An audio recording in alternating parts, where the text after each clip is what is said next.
most I've heard effective about building at grit in improving kids learning outcomes is for their something called students. growth mindset. We partnered with private companies. This is an asking, idea developed which of at these Stanford salespeople University is by going to keep their Carol jobs? Dweck. And Who's it gonna is earn the the most money? belief that And all the those very ability different to learn contexts is not fixed.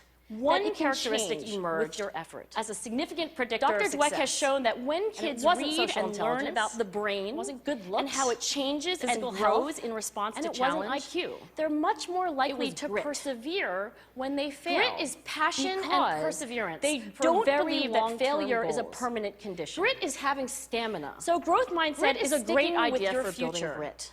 Day But in, we day need out, more. not just for the week, And that's where I'm going to end not my just for the remarks, month, because that's where we but are. for years. That's the work that and stands working before us. really hard. We need to take to our make best that future a ideas, reality. our strongest Grit intuitions, is living and life we need like to it's a test them. marathon.